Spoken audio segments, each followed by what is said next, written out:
In today's video, I'm going to teach you how to connect Microsoft Outlook to Trello. Easy integration, 5 minutes. If you're trying to keep your tasks and calendar in sync, this integration makes life a lot easier. We'll start in Trello. First, sign in and open the board you want to connect. Make sure you have permission to add power-ups on that board. If you don't see the options I mention, your workspace admin may need to grant access. On your board, open the menu using the 3 dots or more options, or look for the power-ups icon near the top. Both paths take you to the same place. Choose Add Power-ups to open the directory. In the search bar, type Outlook Calendar for Trello. When it appears, click Add. If you're on Trello's free plan and already using another power-up on the board, you may need to remove one first or upgrade to enable this integration. After adding it, Trello will guide you through connecting accounts. You'll be prompted to authorize Trello and then sign in to your Microsoft Outlook or Microsoft 365 account.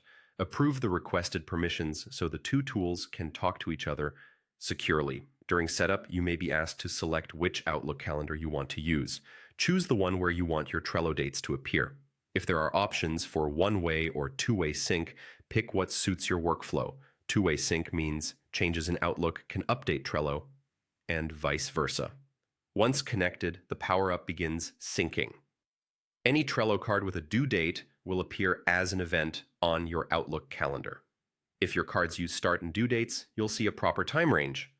If you update the card's date in Trello, the event will update in Outlook automatically. Depending on the integration settings, edits to the Outlook event can also update the Trello card. Keep in mind there can be short delays while the sync runs, so give it a moment if you don't see changes instantly. It's also a good idea to check your board and Outlook are using the same time zone to avoid confusion. A few quick tips. Add due dates to every card you want on your calendar and use labels or lists to keep your calendar clean. If you ever need to disconnect, return to the Power Up section on your board, open the Outlook calendar for Trello configuration, and remove or revoke access. That's it. Your tasks and schedule are now in one place, making planning and follow-through much smoother.